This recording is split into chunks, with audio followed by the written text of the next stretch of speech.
बिस्मिल्लाहिर्रहमानिर्रहीम। अस्सलाम वालेकुम नाज़रीन, आप यूट्यूब चैनल देख रहे हैं। मैं इमरान खान हूँ। ख़ित्ते में बम चल रहे हैं, ईरान मार रहा है अमरीकी अड्डों पे, अमेरिकन और इसराइली मार रहे हैं ईरान के अंदर, ईरान वापस ड्रोन और मिसाइल मार रहा है इसराइल में, और पाकिस्तान की हुकूमत ने पाकिस्तानियों पे बम मार दिया।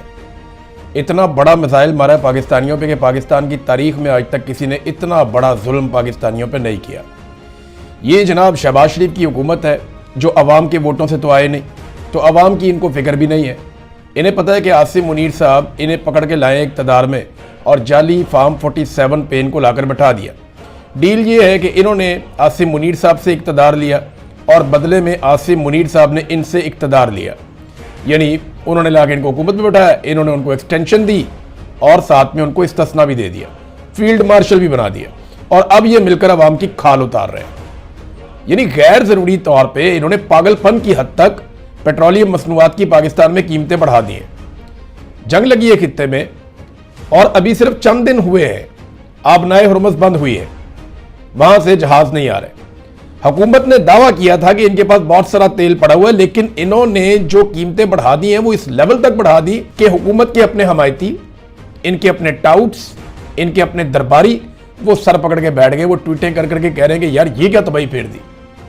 यानी इस लेवल पे तो किसी ने नहीं किया। इंडिया ने कीमतें क्यों नहीं बढ़ाई?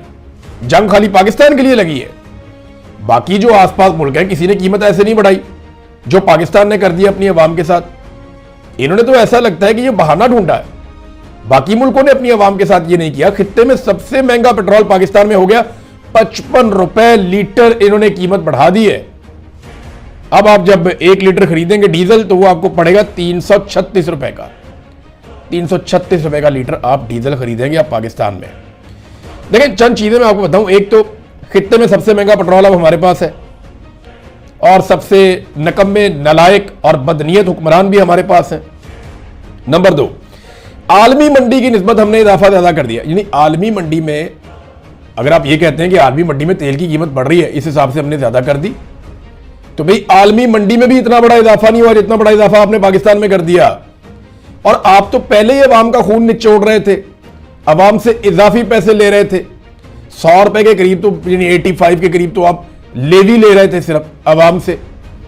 टैक्सेस की मद में आप 100 रुपए से ऊपर ले रहे थे, बजाय इसके कि आप पब्लिक को रिलीफ देते, आपने क्या किया और उनके ऊपर बोझ डाल दिया। तो आलमी मंडी में इतना इजाफा नहीं हुआ जितना पाकिस्तान के अंदर इजाफा हो गया। नंबर 3, इन्होंने ऐसा लगता है कि जंग को एक अपॉर्चुनिटी के तौर पर लिया कि मौका मिल गया अवाम की खाल उतारने का।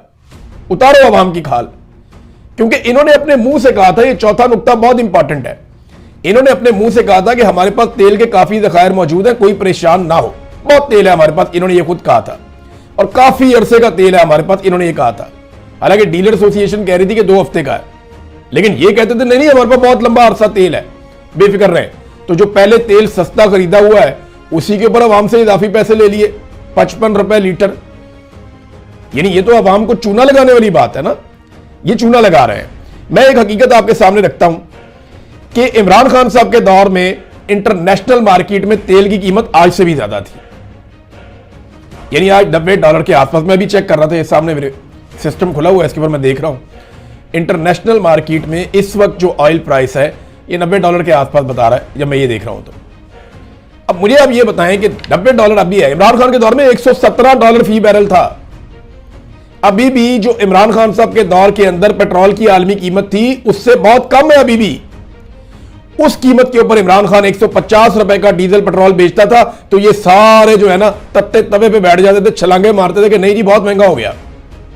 और आज इमरान खान के दौर से आलमी मंडी में तेल बहुत सस्ता है और ये बेच रहे हैं इमरान खान से डबल से भी ज्यादा कीमत के ऊपर, यानी 300 का भी नहीं बेच रहे हैं, 150 वाला 336 रुपए का डीजल बेच रहे हैं। ये इन्होंने पाकिस्तान के साथ किया है और झूठ बोलते हैं कि इमरान खान के दौर में इतनी कीमत बढ़ी थी। 120 रुपए का लीटर उसको मिला था क्योंकि निगरान हुकूमत भी बढ़ा गई थी, तो 120 रुपए से 150 रुपए तक इमरान खान साहब ने पहुंचाया था, हौली हौली करके।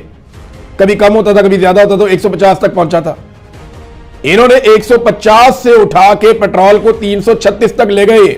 अब आगे किसान को मार पड़ेगी, उसकी गंदम लगी हुई है, उसकी फसलें लगी हुई है, उसको डीजल चाहिए होता है, 100 काम उसने करने हैं किसान ने, फसल पक के तैयार होनी है, और उसके बाद तरसील का मामला, ये हर चीज महंगी हो जाएगी पाकिस्तान में।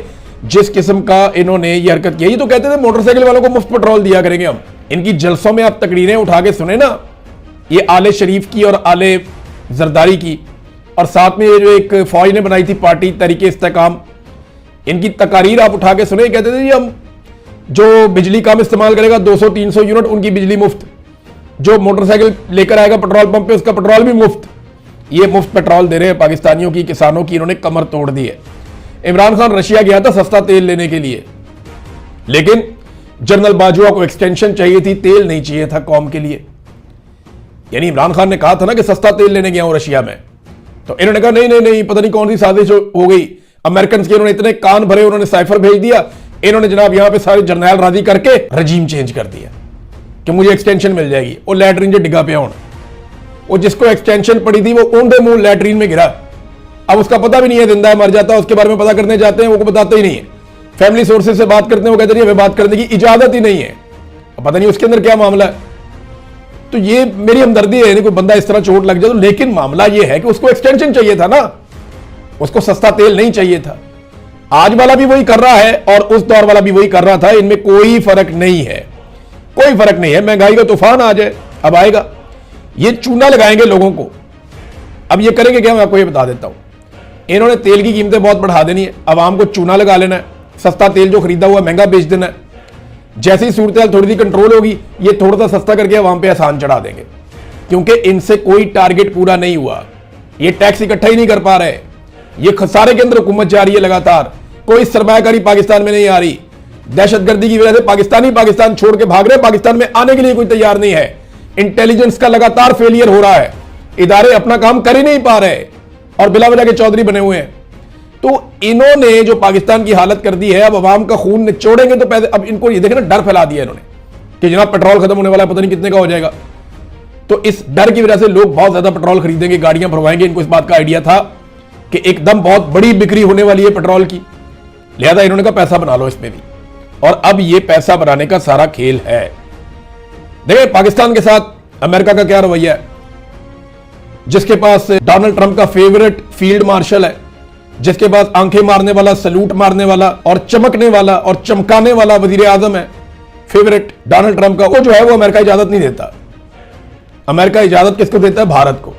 अमेरिका ने भारत से कहा कि आप रशिया से तेल खरीद लें, सस्ता तेल, आप रूस से सस्ता तेल खरीदें 1 महीने तक, और उस तेल को अपनी रिफाइनरीज के अंदर लेकर आए और वहां से आप दुनिया को तरसील दें।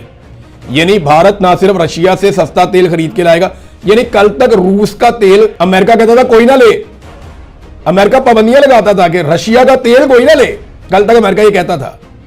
आज वही अमेरिका रूस के तेल की खुद मार्केटिंग कर रहा है। सबसे बड़ा बेनिफिशियरी तो फिर रशिया बन गया ना भाई। गल्फ के अंदर आबनाई हरमज बंद हो गई, वहां से आप खुलवा नहीं पाए, अमेरिका ने पूरा जोर लगा के देख लिया, ईरान ने खुलने नहीं दी। जहां से सैकड़ों की तादाद में जहाज गुजरते रहते थे, वहां पे इक्का दुक्का गुजरते हैं, बहुत कम कोई जिनको ईरान इजाजत दे दे जाओ तुम चले जाओ, और तो वो किसी को जाने नहीं देते, जाने ही नहीं देते। चाइना को उन्होंने इजाजत दी है, पाकिस्तान को वो दे सकते हैं, पाकिस्तान उनसे बात कर सकता है।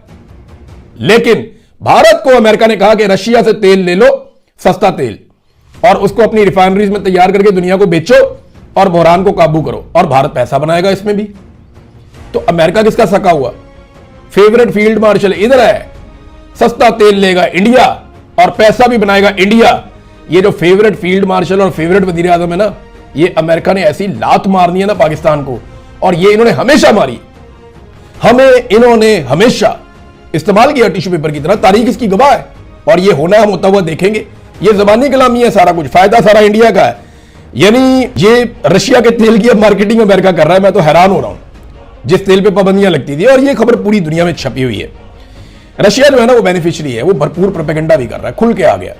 वो अरबों को ये कह रहा है, और बार बार अरबों को ये कह रहा है रशिया कि आप अमेरिका पे भरोसा क्यों करते हैं? आपको बार बार ये सोचना पड़ेगा कि क्या आपको इनके अड्डों की जरूरत है या नहीं, क्या आपको इनकी मदद की जरूरत है या नहीं। ये अड्डे आपका तहफ़्फ़ुज़ नहीं कर रहे, बल्कि ये अड्डे आपके लिए खतरा हैं। ये रशिया के साबिक सदर, साबिक वज़ीर आज़म और मौजूदा जो सिक्योरिटी के हवाले से मैंने को बताया था दिमित्री जो है, उन्होंने ये स्टेटमेंट दिया है, साफ कह रहे हैं कि आपको अमेरिकन अड्डों की जरूरत नहीं है, ये आपके लिए खतरा है, और वो यहां पे सिर्फ एक मुल्क की हिफाजत करने के लिए आए, और आप सब जानते हैं कि वो किसकी हिफाजत कर रहे हैं। आप सबको उन्होंने छोड़ दिया, और अरबों के अंदर भी ये सोच पैदा हो गई है, और जो अरब बिजनेसमैन है वो भी सर पकड़ के बैठ गए कि जनाब ये तो हमारा सारा कारोबार ही तबाह करने पे आ गए, हम तो किसी काबिल नहीं रहेंगे जो इस खित्ते को आग के अंदर झोंक दिया।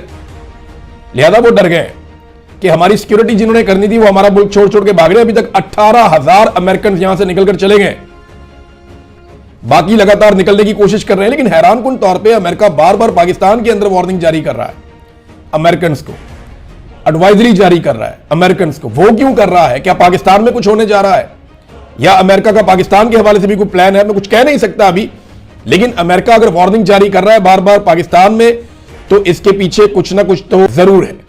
अमेरिका के साथ ना एक चीज हुई है, और ये डोनाल्ड ट्रंप ने की है।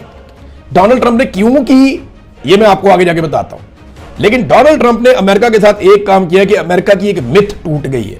इसराइल की भी मिथ टूट गई थी पिछले साल कि आयरन डोम पता नहीं कोई ऐसी चीज है, परिंदा पर नहीं मार सकता, कोई अंदर नहीं आ सकता, कोई फ्लाइट नहीं आ सकती, कुछ नहीं हो सकता, दुनिया के बेहतरीन मिसाइल भी नहीं आ सकते। मार मार के दुम्बा बना दिया था ईरान ने, अभी फिर बार बार मार रहा है। वो रोक लेते हैं, वो बहुत सारे मिसाइलों को रोक लेते हैं, ऐसा नहीं कि सारे चले जाते हैं, लेकिन मारते भी है ना। बहुत सारे लोगों को मारा। अभी इंडियन सहाफी एक वापस गया, उसने जाके स्टेटमेंट दिया, वो बता रहा है जनाब इसराइल का नुकसान ज्यादा हो रहा है। वो बता नहीं रहा, वो कवरेज नहीं करने देते, लाशों की फुटेज नहीं बनाने देते, अस्पतालों की कवरेज नहीं करने देते, लोगों से बात नहीं करने देते। और उसने ये भी कहा कि ये 100 फुट नीचे जो जमीन से बनाए हुए इन्होंने बंकर्स, ये कहते हैं वो महफूज है, उसके अंदर नीचे बंदे मर गए हैं। उन्होंने कहा एक इलाका पूरा तबाह हुआ, बहुत सारे घर थे वहां पे जो तबाह हुए, तो हमें बताया गया एक ही बंदा मरा है, हो ही नहीं सकता उसने कहा। तो इसराइल जो है ना वो चीजों को कंट्रोल करता है, वो बता नहीं रहा। तो अमेरिका की मिथ टूट गई। कल तक अमेरिका को समझा जाता था नाकाबिले तस्खीर कि इसको कोई जवाब नहीं दे सकता, इसके ऊपर कोई वापस अटैक नहीं कर सकता। अमेरिका के हथियार दुनिया के नंबर 1 हथियार है, गो के बहुत अच्छे हथियार है, लेकिन ये जो मिथ थी ना कि उनका मुकाबला करने के लिए दुनिया में कोई हथियार नहीं है, ये टूट गई। अमेरिका को नाकाबिले तस्खीर समझा जाता था, वो चौधराहट जो अमेरिका की थी जिसको वो एंजॉय कर रहा था, वो अब खतरे में है। अमेरिका के जो तबाहशुदा अड्डे हैं मिडिल ईस्ट के अंदर, उनकी जो सैटेलाइट तस्वीर है वो अमेरिका का मुंह चढ़ा रही है। वो देखें ना आप, सोशल मीडिया खोले, आपको जगह जगह नजर आते हैं अमेरिकन अड्डे तबाह हुए हैं, रडार तबाह हो गए, फैसिलिटीज जितनी थी वो तबाह हो गई। CIA का जो इनका क्वार्टर था, हेडक्वार्टर, वो भी तबाह हो गया, स्टेशन जो था इनका। तो अब ये हालत हो गई है कि ईरान ने चैलेंज कर दिया अमेरिका को कि हिम्मत है तो आबनाए मरकज में अपना बहरी जहाज भेज कर दिखाओ। 2 चैलेंजेस किए उन्होंने। अमेरिका कहता है हम ये आबनाए हरमज को खुलवाएंगे, तो ईरान ने कहा आओ खुलवाओ, हिम्मत है तो आओ इधर। और अमेरिकन नहीं आ रहे, बल्कि वो भारत को कह रहे हैं कि रशिया से ले लो तेल, हम इधर नहीं आ रहे। ये मिथ टूट गई, अमेरिका की चौधराहट गई उसकी, और डोनाल्ड ट्रंप ने वार दी पकड़ के। ये अमेरिका के साथ डोनाल्ड ट्रंप ने बहुत बड़ी ज्यादती की है, अमेरिकन के साथ और अमेरिका के साथ। ईरान अभी तक हमले कर रहा है, अमेरिका भी हमले कर रहा है। दूसरा, ईरान चैलेंज करता है कि हमारी जमीन पे उतर के दिखाओ, आना है तो आओ, फिर ऑन ग्राउंड आओ, फिर हम आपको बताते हैं। वो कहते हैं जी हमने नहीं आना। जो हमले हुए हैं ना वो 3-1 के रेशो से हुए अभी तक, यानी जितना अमेरिका ने और इसराइल ने मारा है ना, उससे 3 गुना कम ईरान ने मिसाइल और ड्रोन फायर किए। 3-1 की रेशो है। मैं पहले 24, 48 या 36 घंटों की बात करते हैं, पहले 36 घंटे का डाटा मेरे पास है। उसमें यह हुआ था कि 3000 बम मारे हैं अमेरिका ने और इसराइल ने, जबकि 1000 उसके जवाब में ईरान ने मारे। अमेरिका और इसराइल के बम आकर लगते हैं एक्यूरेटली, जबकि जो ईरान के बम हैं वो जाते हैं, उनमें से बहुत सारे जो है उनको रोक लिया जाता है, लेकिन बहुत सारे जाके लग भी जाते हैं। तो नुकसान तो हो रहा है और वो दिखाई भी दे रहा है। ईरान पर जो हमले हुए इसमें 1200 शहरी शहीद हो गए हैं, 13 मेडिकल सहूलतें तबाह कर दी गई हैं, यानी ये भी लिहाज नहीं किया जा रहा, ये जंगी जराइम में आता है। 20 तालीमी इदारे जो हैं वो तबाह कर दिए गए हैं। रेड क्रिसेंट के 9 पॉइंट्स को इसराइल ने तबाह कर दिया है, जहां पे लोगों को मदद देनी थी, जबकि 200 के करीब बच्चे भी शहीद हो गए। ये हो रहा है। जो विल्सन ने एक इल्जाम लगाया, ये अमेरिकन सेनेटर हैं, आप जानते हैं इनको, इन्होंने इल्जाम लगाया कि वॉर क्रिमिनल प्यूटन अमेरिकियों को कत्ल करने के लिए ईरान को इंटेलिजेंस फ्राहम कर रहा है, तो रूस को भी सबक सिखाया जाए। बात तो ठीक है, क्योंकि ईरान जितने एक्यूरेट अटैक कर रहा है, जैसे एग्जैक्ट उसको एक एक लोकेशन का पता होता है कि ये जनाब वो पॉइंट है जहां पे अटैक करना है, तो ये तो फिर चाइना और रशिया की मदद के बगैर नहीं हो सकता। इतना शानदार सैटेलाइट का निजाम ईरान के पास नहीं है। वो कहीं से पक्की इंफॉर्मेशन उनको मिलती है, टिप, उसके बाद वो अटैक करते हैं। तो ये वो कर रहे हैं। CIA स्टेशन तबाह हो गया है। इराक में भी ईरान ने अमेरिकी लॉजिस्टिक कंपनी है ब्राउन एंड रूट, उसके ऊपर हमला किया है। वहां बड़े पैमाने पर आग लगी हुई है, बहुत नुकसान हुआ उनका। और इसके अलावा ब्लूमबर्ग के मुताबिक $300 मिलियन मालियत का रेडार सिस्टम है खलीज के अंदर, वो भी तबाह हो गया है। ये उसकी फुटेज भी दिखा रहे हैं साथ में, ये ब्लूमबर्ग दिखा रहा है। और इसका एयर डिफेंस के लिए एक बड़ा कलीदी किरदार था। फिर कुवैत में अमेरिकी फौजी अड्डे की तबाही के सैटेलाइट मनाजर भी आ गए कि जनाब ये भी देख लें। फिर बगदाद इंटरनेशनल एयरपोर्ट के करीब अमेरिकी बेस है विक्टोरिया, उसके ऊपर हमला किया, वहां पे भी आग लगी हुई है, ये मनाजिर भी आ गए हैं। और यूएई में पैट्रियट डिफेंस सिस्टम को निशाना बनाने का एक बहुत बड़ा दावा सामने आया। ये पैट्रियट डिफेंस सिस्टम, ये दुनिया में 2-3 है जो दुनिया के टॉप के हैं। एक पैट्रियट है अमेरिकन, एक रशिया का S-400 है, वो एक और पे काम कर रहे हैं जो उससे भी जदीद है। चाइना का एक है बहुत लेटेस्ट, वो आने वाला है, उसके ऊपर भी वो काम कर रहे हैं। दुनिया के बेहतरीन यही सिस्टम है। वो कहते नहीं यूएई के अंदर जो है ना वो पैट्रियट का एयर डिफेंस सिस्टम, उसको निशाना बनाने का दावा किया। कुछ वीडियोस और तस्वीर भी इसमें सामने आ रही हैं। अब ट्रंप ने ये अमेरिका के साथ क्यों करवा दिया? अमेरिका के साथ तो ये बहुत घिनौनी हरकत हो गई ना, चौधराहट ही गई। यानी एक ये मिथ बनी हुई थी ना, इसको नहीं घुमा सकता, इसको ना नहीं कर सकता कोई, इस पे अटैक नहीं किया जा सकता, भाई इस तक मिसाइल पहुंचते ही नहीं है, वो सारी टूट गई। भाई इसके अड्डे नहीं तबाह हो सकते, भाई इसके बहरी जहाज जो है ना वो नाकाबिले तस्खीर है, वो जहां चले जाए ये हो जाता है। डोनाल्ड ट्रंप ने ट्वीट किया हमारा जा रहा है अब्राहम लिंकन, वो ये कर देगा वो कर देगा, वो नस गया पीछे दूर, वो रेंज से बाहर निकल जाता है, हमने नहीं आना यहां पे। अब ईरान कह रहा है आओ ना यहां पे, खुशबू लगा के इसमें आबनाए हुर्मुज़ में, वो नहीं आ रहे, वो उधर नहीं आ रहे। हो सकता है फ्यूचर में आए ईरान को बहुत बुरी तरह तबाह करने के बाद, लेकिन फिलहाल सूरत हाल ये कि अमेरिका की मिथ टूटी है। जो ईरान से इतनी मार खा रहा है, अगर खुदा ना खास्ता कल को चाइना के साथ लड़ पड़ता है या रशिया के साथ लड़ पड़ता है तो क्या होगा इसके साथ? ये है सोचने वाली बात, अमेरिका के लिए भी, अमेरिकन के लिए भी। अब सालसी की कोशिशें हो रही है किसी तरह जो है वो अमन कायम किया जाए।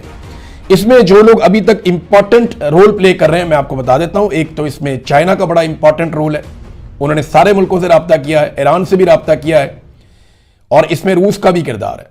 रशिया ने ईरानी सदर से राब्ता किया और अपनी सपोर्ट का यकीन दिलाया, और रशिया पूरा खुलकर सपोर्ट कर रहा है इस वक्त ईरान को, जबकि चाइना भी ईरान को सपोर्ट करता है, उसकी खुद मुख्तारी को सपोर्ट करता है और उसके दिफा करने को भी सपोर्ट करता है। फिर 1-2 यूरोपीय ममालिक हैं वो भी इस मामले के अंदर अपना रोल प्ले कर रहे हैं। सऊदी अरब बहुत कोशिश कर रहा है। ये देखे, अगर मैं कहूं सबसे ज्यादा कोशिश कौन कर रहा है तो वो सऊदी अरब कर रहा है। उन्होंने ईरान के साथ लगातार राब्ते किए और बैकडोर चैनल्स उन्होंने रखे हुए हैं। वो पूरी कोशिश कर रहे हैं कि अमेरिका और ईरान को किसी तरह से जंगबंदी के ऊपर कायल करें। इसराइलियों के साथ तो वो बात ही नहीं करते, उन्हें पता है कि ये तो फितना है, ये तो लड़ाई करवाएंगे, ये तो लड़ाई के अलावा इन्हें कुछ सूझ नहीं रहा इस वक्त, ये समझते यही है सऊदीज। तो वो कोशिश कर रहे हैं कि यहां खित्ते में अमन आ जाए, वरना चीजें बहुत खराबी की तरफ जा रही हैं। सऊदी अरब बड़ा किरदार अदा कर रहा है, तुर्की और पाकिस्तान भी इसके अंदर शामिल हो सकता है, वो भी किरदार अदा कर सकता है। देखिए अमेरिका को फेस सेविंग चाहिए, डोनाल्ड ट्रंप को अमेरिका को फेस सेविंग चाहिए। सबसे बड़ा सवाल यह है कि क्या ईरान अब एटमी तजुर्बा करेगा? तो जो ईरान ने हालात देख लिए हैं ना, अगर उसने बार बार के हमलों से बचना है और अगर उसके अंदर समझदारी हुई तो ऐसा लगता है कि वो एटमी तजुर्बा जरूर करेगा।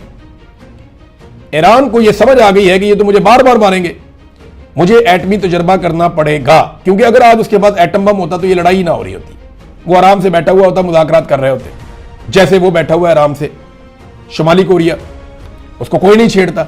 अब डोनाल्ड ट्रंप ने ये सारा पंगा लिया क्यों? यहां पे एक खबर है मेरे पास, ये मैं आपके साथ शेयर करता हूं। ये निकलती है एप्स्टीन फाइल से। देखे ना, सियासत ये असल बात होती है। पाकिस्तान में जो पाकिस्तान के हुक्मरान कर रहे हैं, जो आसिम मुनीर साहब, शहबाज शरीफ साहब कर रहे हैं, ये अपनी पॉलिटिक्स के लिए कर रहे हैं ना, पाकिस्तान की अवाम को, पाकिस्तान के अमनो अमान को, पाकिस्तान की मईशत को, पाकिस्तान की इमेज को, हर चीज को इन्होंने दांव पे लगा दिया कि हम बच जाएं किसी तरह। इसी तरह डोनाल्ड ट्रंप ने भी अमेरिका को दांव पे लगा दिया।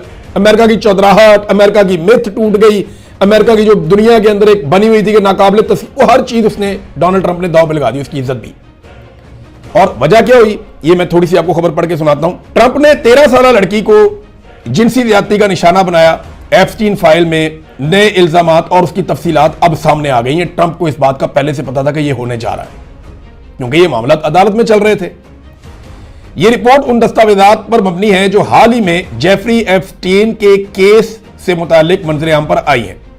इन दस्तावेजात में साबिक अमेरिकी सदर डोनाल्ड ट्रंप के खिलाफ संगीन नौयत के इल्जामात आयद किए गए हैं।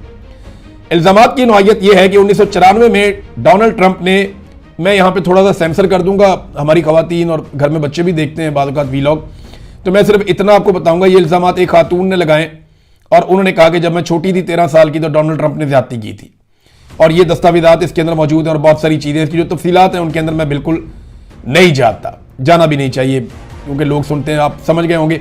मैंने एप्स्टीन फाइल पे इसीलिए वो, ये बहुत ही गंद है, बहुत ही गंद है, लेकिन दुनिया में है। मेरी तमाम माँ बाप से गुजारिश है कि अपने बच्चों को हमेशा महफूज रखें।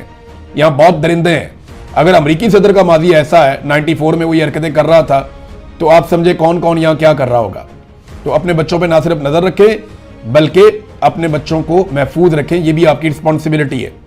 बहरहाल इसने 13 साल लड़की के साथ जुल्म किया डोनाल्ड ट्रंप ने, और वो आगे जो लिखा हुआ वो तो बहुत ही घटिया बातें हैं, बहुत घटिया हरकतें हैं। लेकिन डोनाल्ड ट्रंप ने कहा नहीं जी, हमारे पास साजिश हो रही है, जैसे हमेशा हर लोग कहते हैं साजिश हो रही है, झूठे हैं इल्ज़ामात जो है सियासी बुनियादों पर जनाब मेरे पर किया जा रहा है। एप्स्टीन के साथ ताल्लुकात तो थे डोनाल्ड ट्रंप के, बहुत सारी तस्वीर और बहुत सारी चीज़ें, और ये 90 की दहाई में ही है जबकि ये वाकया भी रिपोर्ट हुआ है।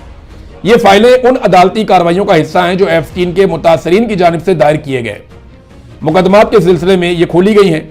इनमें कई दीगर बासर शख्सियात के नाम भी शामिल हैं, लेकिन ट्रंप के हवाले से ये इल्जामात सबसे ज्यादा संगीन समझे जा रहे हैं। ये डोनाल्ड ट्रंप को लेकर डूब जाएगी ये एप्स्टीन फाइल, ये डोनाल्ड ट्रंप को बहुत बुरी तरह तबाह करेगी। उसको पता था, उसने ईरान के साथ पंगा ले लिया कि मैं यहां हीरो बन जाऊंगा, वो वहां उससे बड़ा विलन बन गया। तो कहते ना जब किसी की मत मारी जाती है ना तो उसके सर में डंडा नहीं मारना पड़ता, वो अपना सर खुद ही फाड़ देता है। और भी बहुत सारी मिसालें हैं। बहरहाल ट्रंप के साथ बहुत बुरी होने वाली है, ऐसा दिखाई दे रहा है। बहरहाल अब तक के लिए इतनी, अपना ख्याल रखिएगा, अपने चैनल का भी। अल्लाह हाफ़िज़।